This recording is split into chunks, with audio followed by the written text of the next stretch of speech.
Hello दोस्तों, आज की इस वीडियो में हम सीखेंगे कोरल ड्रा के फाइल मेनू के पूरे ऑप्शन के बारे में। तो चलिए कोरल ड्रा को स्टार्ट करते हैं। जैसे हम कोरल ड्रा स्टार्ट करते हैं तो हमें कोई यदि नया डॉक्यूमेंट बनाना है, कोई नई फाइल बनाना है, तो सबसे पहले हम फाइल मेनू पर क्लिक करके न्यू ऑप्शन पर क्लिक कर देंगे। जैसे न्यू ऑप्शन पर क्लिक करेंगे, कंप्यूटर स्क्रीन पर फाइल का एक नया पेज आ जाएगा। इस फाइल में यदि हमें कई पेज जोड़ने हैं तो आप देखेंगे यहाँ पर प्लस की साइन दिखाई देगी। जैसे इस पर क्लिक करेंगे पेज 1, पेज 2, पेज 3 इस तरीके से आ जाता है। कभी कभी किसी ने अगर फाइल को यहाँ से क्लोज कर दिया, जैसे इसको हम बंद कर देते हैं, नो कर दिए, ये फाइल क्लोज हो जाती है। तो बहुत लोग नए यूज़र्स तो होते हैं, ये समझ नहीं पाते हैं कि अब इसमें हम कैसे मैटर टाइप करें। तो इसके लिए सबसे पहले आपको फाइल मेनू पर क्लिक करके एक नया पेज लेना होता है। जब आपको पेज दिखाई देगा तभी आप इसमें कोई भी ग्राफिक्स बना सकते हैं। इसके बाद दूसरा ऑप्शन है यहाँ न्यू फ्रॉम टेम्पलेट। टेम्पलेट में क्या होता है कि कुछ पहले से डिजाइन बनी होती है, जिसे अर्ध निर्मित कहते हैं। आप देखेंगे यहाँ जैसे इस पर क्लिक करेंगे, यहाँ फुल पेज का है, लेबल है, एनवलप है, साइड फोल्ड है। तो इस तरीके से कुछ आपको पहले से डिजाइन बनी रहेगी। इस पर जैसे ही क्लिक करके आप ओके बटन को क्लिक करेंगे, आप देखेंगे वो डिज़ाइन कंप्यूटर स्क्रीन पर ओपन हो जाएगी, नहीं आपके कोरल ड्रा पेज पर आ जाएगी। इसमें देख रहे हैं जैसे ये जो पहले से डिज़ाइन थी ये आ गई है। इस तरीके से अगर हम कोई दूसरी डिज़ाइन लेना चाहते हैं जो टेम्पलेट में है तो यहाँ से भी ले सकते हैं। लेबल टाइप से हम लेबल से ही कोई ले सकते हैं, इनवलप से ही ले सकते हैं, और यहाँ साइड फोल्ड वाले से भी ऑप्शन से हम ले सकते हैं। इसको हम ओपन करते हैं, जैसे ही ओके करेंगे आप देखेंगे डिज़ाइन कंप्यूटर स्क्रीन पर आ जाएगी। इस डिज़ाइन का हम अपने डॉक्यूमेंट्स अपने डिज़ाइन में प्रयोग कर सकते हैं। तो आप देख रहे हैं ये जो फाइल होती है, जो ये डिज़ाइन बनी होती है, ये पहले से ग्रुप में होती है। इसको हम अरेंज मेनू पर क्लिक करके अनग्रुप ऑल पर क्लिक करते हैं। अब इसमें से हमें जितना लेना रहेगा, ये अनग्रुप ऑल हो गया। इसके बाद जितना आपको इसमें से लेना है उसे आप सिलेक्ट करेंगे। इस तरीके से निकाल करके इसे सेट कर सकते हैं अपने न्यू डिज़ाइन, जो डिज़ाइन बनाएंगे। इसी में आपको टेम्पलेट में एक ऑप्शन है, यहाँ आप देख रहे होंगे ब्राउज़। ब्राउज़ में क्या होता है, अगर आप कोई पहले से डिज़ाइन बना करके कहीं आप डॉक्यूमेंट्स वगैरह में सेव कर रखे हैं, उस डिज़ाइन को भी आप टेम्पलेट में ओपन कर सकते हैं। जैसे हमारे पास देख रहे हैं ये डिज़ाइन है, इसको हम जैसे ही ओके करेंगे वो वाली डिज़ाइन डायरेक्ट यहाँ स्क्रीन पर टेम्पलेट वाले ऑप्शन में ही आ जाएगी। इसके बाद यदि हमें सब फाइलों को एक एक फाइल क्लोज करना है तो यहाँ से हम क्लोज कर देते हैं। हम सभी फाइलों को एक साथ क्लोज कर देते हैं, नो पर क्लिक कर देंगे क्योंकि हमको सेव नहीं करना है। अब हमें किसी भी फाइल को यदि ओपन करना है जो हम पहले से बना करके अपने कंप्यूटर में सेव कर रखे हैं, अपने पेन ड्राइव में सेव कर रखे हैं, तो हम फाइल मेनू के न्यू ऑप्शन पर क्लिक करेंगे या कंट्रोल+O बटन को प्रेस करेंगे। यानी कंट्रोल के साथ ओ, यानी कंट्रोल को पहले होल्ड रखेंगे फिर ओ बटन को प्रेस करेंगे। इसमें प्लस वाली बटन को प्रेस नहीं करना होगा, यानी कि कंट्रोल दबाएं फिर प्लस दबाएं फिर ओ दबाएं, ऐसा नहीं है। किसी भी शॉर्टकट की में जो प्लस का साइन है उसको बस कॉम्बिनेशन के लिए लगाया गया है। तो हम ओपन ऑप्शन पर जैसे ही क्लिक करते हैं, जो हम अपने कंप्यूटर में पहले से फाइल बना करके रखे हैं वो फाइल आप ओपन कर सकते हैं। वो फाइल आपके कोरल ड्रा की फाइल होनी चाहिए। जैसे हम यहाँ क्लिक करेंगे आप देखेंगे ये फाइल पहले से बनी थी और इसे हम ओपन कर सकते हैं ओपन ऑप्शन के माध्यम से। ये आप देख रहे हैं ओपन होकर के स्क्रीन पर आ गई है फाइल। अब हमें यदि इस फाइल को क्लोज करना है तो फाइल मेनू पर क्लिक करके क्लोज ऑप्शन पर भी क्लिक कर देंगे तो आप देखेंगे ये फाइल क्लोज हो गई है। क्लोज ऑल का मतलब होता है कि हमने ढेर सारी फाइलें एक साथ में खोल रखे हैं। जैसे इस फाइल को भी ओपन कर दिए हैं और भी दूसरी फाइल हम यहाँ से ओपन कर देते हैं। ये इस तरीके से 2-3 फाइलें खुल गई हैं। अगर इन सभी फाइलों को एक साथ में क्लोज करना है तो हम क्लोज ऑल ऑप्शन पर क्लिक करना होगा। जैसे क्लोज ऑल करेंगे तो सभी फाइल को एक ही बार में क्लोज कर देगा। अगर हम क्लोज करते हैं तो हमको एक एक फाइल को कई बार क्लोज करना पड़ेगा, लेकिन क्लोज ऑल ऑप्शन पर जैसे ही क्लिक करते हैं आप देखेंगे सभी फाइलों को एक साथ में क्लोज कर देगा। तो हम एक नया पेज ले लेते हैं। अब इसे मान लीजिए हमने इसमें एक रेक्टेंगल ड्रॉ कर देते हैं और इसमें कोई कलर फिल कर देते हैं। यदि हमें इस फाइल को सेव करना है तो कंट्रोल+S या फिर फाइल मेनू के सेव ऑप्शन पर क्लिक कर देंगे। सेव ऑप्शन पर जैसे ही क्लिक करेंगे सेव का डायलॉग बॉक्स इस कंप्यूटर स्क्रीन पर ओपन होगा। अब आपको यहाँ सेव इन वाले में उसके पाथ को सिलेक्ट करना होगा, यानी उस फाइल को हम किस फोल्डर में सेव करना चाह रहे हैं। यानी इस जो फाइल हमने बनाया है इसको किस फोल्डर में सेव करना है। तो एक हमारे पास पैथो नाम का फोल्डर है, इस फाइल को हम उसमें सेव करना चाहते हैं। अब फाइल नेम में आपको फाइल का नाम टाइप करना होगा, यानी किस नाम से उसे कंप्यूटर के हार्ड डिस्क में सुरक्षित रखना चाह रहे हैं। इसको हमने RA नाम से यहाँ सेव पर क्लिक कर देते हैं। तो आप देखेंगे ये फाइल कंप्यूटर के जो पैथो नाम का फोल्डर था उसके अंदर सेव हो गई है। सेव एज, यदि हमें फाइल के नाम को चेंज करना है या उसके पाथ को चेंज करना है कि किसी दूसरे स्थान पर सेव करना है, तो हम सेव एज का प्रयोग करेंगे। जैसे ये फाइल हमारी इसमें सेव थी, अगर हम इसको डेस्कटॉप पर सेव करना चाह रहे हैं तो हम यहाँ डेस्कटॉप पर सेव एज से सेव कर सकते हैं। और उसके पाथ को भी चेंज कर सकते हैं, या तो उसके नाम को भी दूसरे नाम से भी सेव करना चाहते हैं तो भी सेव एज कर सकते हैं।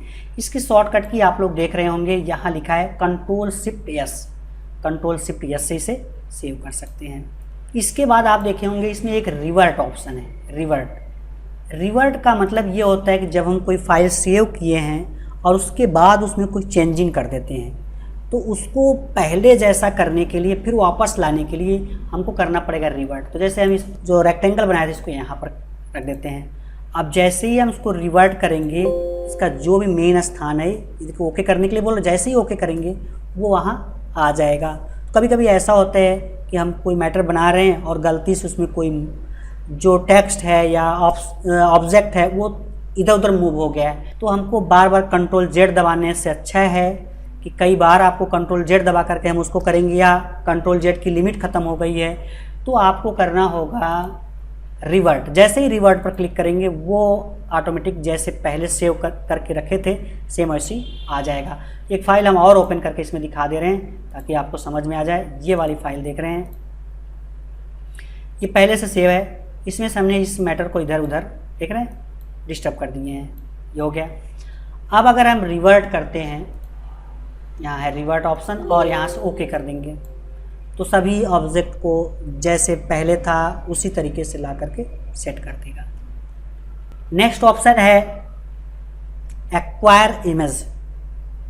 इस ऑप्शन का प्रयोग प्राय तब किया जाता है जब हमारे कंप्यूटर में कैमरा या प्रिंटर अटैच हो। कैमरा या प्रिंटर से हम कोई फाइल स्कैन करके अपने ओपन वाले पेज में जोड़ना चाह रहे हैं, यानी जो फाइल पर हम काम कर रहे हैं उस पर जोड़ना चाह रहे हैं, तो हम इसका इस्तेमाल करेंगे। इसमें जब तक प्रिंटर और कैमरा नहीं लगा रहेगा तब तक ये काम नहीं करेगा। तो इसे आप प्रिंटर या कैमरा लगा करके उससे कोई भी जैसे हार्ड कॉपी होती है उसको स्कैन करके हम अपने पेज में जोड़ना चाहते हैं तो हमें एक्वायर इमेज वाले ऑप्शन पर क्लिक करके हम वहाँ से उसको स्कैन करके अपने फाइल में जोड़ सकते हैं। इसके बाद है इंपोर्ट की शॉर्टकट की है Ctrl+I। इससे हम अपने फाइल में किसी इमेज को या फिर आप जितना फॉर्मेट इधर देख रहे हैं, इस किसी भी फॉर्मेट से कोई भी डॉक्यूमेंट्स इमेज है अपने पेज में जोड़ सकते हैं, उसे इंपोर्ट करा सकते हैं, उसे मंगा करके अपने फाइल में जोड़ सकते हैं। इसके बाद नेक्स्ट ऑप्शन है एक्सपोर्ट से आप जो भी फाइल ओपन कर रखे हैं उसका PDF बना सकते हैं, उसे JPEG में बना सकते हैं।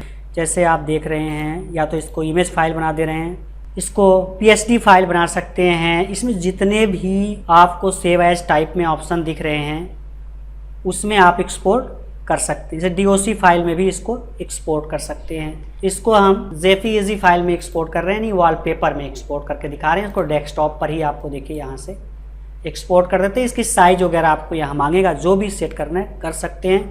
फिर इसको फाइनली ओके बटन पर क्लिक करेंगे और कुछ इस तरीके से ऑप्शन आएगा ओरिजिनल और एक रिजल्ट में आएगा। इसको डायरेक्ट ऐसे ओके पर क्लिक कर दीजिए तो आप देखेंगे आपके कंप्यूटर स्क्रीन के डेस्कटॉप पर वो फाइल बन करके इमेज फॉर्मेट में आ जाएगी, जैसे आपकी कंप्यूटर स्क्रीन पर यहाँ दिखाई दे रही है। इसे हम किसी में भी ओपन करके दिखा दे रहे हैं। ऐसे ही माइक्रोसॉफ्ट ऑफिस पिक्चर मैनेजर है, इसी में ओपन करके हम दिखा दे रहे हैं। देखिए ये फाइल आपका इमेज फॉर्मेट में कन्वर्ट हो गई है। इसे हम क्लोज करते हैं, आते हैं अपने कोरल के पेज पर। एक्सपोर्ट से आप किसी भी फाइल को कहीं भी किसी दूसरे फॉर्मेट में एक्सपोर्ट कर सकते हैं, यानी दूसरे फॉर्मेट में भेज सकते हैं। इसके बाद है एक्सपोर्ट फॉर ऑफिस, यानी ऑफिस में, जैसे MS वर्ड हुआ या प्रेजेंटेशन पावर पॉइंट में हुआ, तो उस ऑफिस के सॉफ्टवेयर के अकॉर्डिंग उसको एक्सपोर्ट कर सकते हैं। इसको हम प्रेजेंटेशन के अकॉर्डिंग यानी PNG फाइल में इसको एक्सपोर्ट करके दिखा दे रहे हैं। इसको भी हम करते हैं डेस्कटॉप पर ही, यहाँ TA नाम से सेव कर देंगे तो आप देखेंगे इसका एक फाइल TA नाम से स्क्रीन पर कहीं आ जाएगी। देखिए यहाँ पर आ गया है। इसके बाद नेक्स्ट ऑप्शन है सेंड टू से आप यदि इस फाइल को ब्लूटूथ से अपने मोबाइल में सेंड करना चाहते हैं तो कर सकते हैं। इसकी जिप फाइल बनाना चाहते हैं तो बना सकते हैं। इसको सेंड करके इसका शॉर्टकट की डेस्कटॉप पर बनाना चाहते हैं तो बना सकते हैं। इसको डॉक्यूमेंट फाइल में इसको मेल करना चाहते हैं तो इस फाइल को आप सेंड टू के माध्यम से किसी दूसरे जगह पर भी भेज सकते हैं। जैसे ब्लूटूथ के माध्यम से अपने मोबाइल में भी ले सकते हैं ब्लूटूथ कनेक्ट करके, और इसका जिप फाइल बना सकते हैं जिसको आप किसी को ईमेल कर सकते हैं तो इसके द्वारा आप किसी भी दूसरे स्थान पर भी सेंड कर सकते हैं। जैसे शॉर्टकट डेस्कटॉप पर बनाना चाहते हैं तो वहाँ भी कर सकते हैं। इसका नेक्स्ट ऑप्शन है प्रिंट ऑप्शन के द्वारा आप अपनी फाइल को प्रिंटर के माध्यम से उसकी एक हॉट कॉपी निकाल सकते हैं। तो यहाँ प्रिंटर को सिलेक्ट करना पड़ेगा, जो आपके कंप्यूटर में प्रिंटर अटैच रहेगा उसे यहाँ से सिलेक्ट कर लेंगे। इसकी प्रॉपर्टी वगैरह सेट कर लेंगे, इसके पेज वगैरह की लंबाई चौड़ाई लैंड इसके पोर्ट्रेट जो भी करना है, इसमें जितने भी ऑप्शन दिख रहे हैं यहाँ सेट करने के बाद आप इसे प्रिंट कर सकते हैं। अब यहाँ प्रिंट प्रीव्यू ऑप्शन है। प्रिंट प्रीव्यू ऑप्शन का प्रयोग प्रिंट करने से पहले किया जाता है। ये कागज़ पर कैसे दिखेगा तो आप देख रहे हैं, अगर इस पर जैसे क्लिक करेंगे तो आप देख रहे हैं कुछ इसमें मैटर ऊपर चला जा रहा है। इसको आप यहाँ से सेट कर लेंगे ये A4 साइज़ के पेपर पर, जैसे इसको सेट करके आप प्रिंट कर सकते हैं। तो इस तरीके से कुछ सेट कर सकते हैं। इसके बाद आपको प्रिंट करना है। पहले सेटिंग पेज की करना होता है कि पेज में हमारे पास A4 साइज़ है, लेटर साइज़ है, किस प्रकार का पेज है, उसे यहाँ से सेट करने के बाद तब आप प्रिंट कर सकते हैं। इसे हम यहाँ से कर देते हैं क्लोज, क्योंकि प्रिंटर लगा रहेगा तभी आप प्रिंट करके, और प्रिंट प्रीव्यू हम प्रिंट करने से पहले ही देखते हैं। प्रिंट प्रीव्यू में जैसा ही मैटर दिखाई देगा कागज़ पर उसी तरीके से छपेगा। इसके बाद है प्रिंट सेटअप। प्रिंट सेटअप से ही आप यहाँ पहले आपको प्रिंटर का नाम सेलेक्ट करना है, फिर इसकी प्रॉपर्टी सेलेक्ट करनी है। इसमें बहुत सारे ऑप्शंस नहीं दिखाई दे रहे हैं क्योंकि प्रिंटर का सॉफ्टवेयर इंस्टॉल नहीं है। तो जिसमें प्रिंटर का सॉफ्टवेयर इंस्टॉल रहेगा उसमें और भी ऑप्शन आएंगे, ब्लैक एंड वाइट प्रिंट करना है, कलर प्रिंट करना है। तो इस तरीके से बहुत सारे ऑप्शन अभी इसमें नहीं दिखाई दे रहे हैं क्योंकि इसमें प्रिंटर का सॉफ्टवेयर इंस्टॉल नहीं है। इसके बाद आपको प्रिपेयर फॉर सर्विस, इस पर क्लिक करके यहाँ से आप जो भी आपने फ़ॉन्ट वगैरह इस्तेमाल किया है इसमें बनाने में, यहाँ सब आप देख सकते हैं। अगर किसी दूसरे पर इसको कॉपी करना चाहते हैं यहाँ से टिक लगा कर कॉपी भी फ़ॉन्ट कर सकते हैं। तो ये इसी में बनाया गया है इसलिए इस पर कोई चेंजिंग नहीं होगी। अब यहाँ इसके बाद है पब्लिश टू द वेब। इस ऑप्शन का प्रयोग वेब उपयोग के लिए फाइल को तैयार करने के लिए करते हैं, यानी इंटरनेट पे पब्लिश करने के लिए इसका इस्तेमाल किया जाता है। जैसे HTML में इस फाइल को कन्वर्ट करना है, इस पर क्लिक करेंगे तो जो फाइल का HTML फॉर्मेट होता है उसमें ये चेंज हो जाएगा, मतलब उस कोड में आ जाएगा। तो इसका ज़्यादातर इस्तेमाल नहीं है। इसके बाद जो नेक्स्ट ऑप्शन है पब्लिश टू PDF, इस ऑप्शन के द्वारा आप ओपन जो फाइल है उसका PDF फाइल बना सकते हैं। जैसे आप पब्लिश टू PDF पर क्लिक करेंगे, पब्लिश टू PDF का डायलॉग बॉक्स खुलेगा एकदम सेव की तरह से। इसके बाद आपको यहाँ सेव इन में लोकेशन मांगेगा, कहाँ किस फोल्डर में सेव करना चाह रहे हैं, और इसके बाद PDF किस नाम से बनाना चाह रहे हैं उस नाम को यहाँ टाइप करके ऐसे सेव पर क्लिक कर देंगे तो PDF फॉर्मेट में कन्वर्ट हो जाएगा। जैसे जो नाम पहले से सेव है वो नाम ऑटोमेटिक यहाँ लिख करके आ जाएगा। अगर आप चेंज करना चाहते हो तो कर सकते हैं। हम इसको डायरेक्ट सेव पर क्लिक कर देते हैं और डॉक्यूमेंट में इसे PDF बना देते हैं, और इसको यहाँ से आकर के हम इसको मिनिमाइज कर देते हैं और डॉक्यूमेंट को ओपन करके आपको दिखा रहे हैं। देखिए ये PDF फाइल में कन्वर्ट हो गया होगा। डॉक्यूमेंट यहाँ हमारा है 4 नाम से, आप देखेंगे वहाँ हमने सेव किया था, ये PDF फॉर्मेट में कन्वर्ट हो चुका है। PDF देखिए ये आप पूरा देख सकते हैं। इसके थोड़ा जूम को कम कर देते हैं, आप देखेंगे PDF फॉर्मेट में कन्वर्ट हो चुका है। इसको हम यहाँ से क्लोज कर देते हैं और आते हैं कोरल ड्रा के मेन पेज पर। इसके बाद आपको ऑप्शन दिखाई देगा डॉक्यूमेंट इन्फो। डॉक्यूमेंट इन्फो में पूरे पेज की साइज़ है, फाइल को कब बनाया गया है, कब उसको मॉडिफाई किया गया है, कितने पेज की फ़ाइल है, कौन से पेपर पर बनाए हैं, कितना DPI है, ये सारी चीज़ें आपको यहाँ दिखाई देंगी। केवल फाइल के इन्फॉर्मेशन के बारे में इसमें दिखाई देगा, कितना पेज आप लिखे हैं, कौन सा फॉन्ट इस्तेमाल किए हैं, कितनी बार शेप बनाए हैं, कौन से कलर को कितनी बार लगाए हैं, वो सारे ऑप्शंस आपको डॉक्यूमेंट इन्फॉर्मेशन, डॉक्यूमेंट इन्फो में दिखाई देंगे। इसको हम यहाँ से कर देते हैं क्लोज। और इसके बाद आपको कुछ फाइलें रिसेंट में दिखाई देंगी जो अभी जल्दी में खुली। इसमें 5 फाइलों का नाम दिखा रहा है, जैसे ये फाइल इससे पहले खुली थी, इससे पहले जो अभी अभी ओपन रहेगी वो सबसे ऊपर रहेगी, उसके बाद पहले जो उससे ओपन हुई थी वो उसके बाद रहेगी। ऐसे कुछ 5 फाइलों का नाम इसमें दिखाई देगा। इसके बाद लास्ट में ऑप्शन मिलेगा एग्जिट। एग्जिट पर जैसे ही क्लिक करेंगे आपका कोरल ड्रा बंद हो जाएगा। यहाँ फाइल को सेव करने के लिए सेव चेंज टू 44, तो अगर आप इसको चेंज करना चाहते हैं तो यस करेंगे, नहीं तो नो पर क्लिक करके आप इसे कोरल ड्रा को बंद कर सकते हैं। तो आज की वीडियो आपको कैसी लगी कृपया कमेंट करके ज़रूर बताएं, और वीडियो यदि अच्छी लगी हो तो हमारे चैनल को सब्सक्राइब और वीडियो को लाइक शेयर अवश्य करें। मिलते हैं नेक्स्ट वीडियो में, तब तक के लिए धन्यवाद।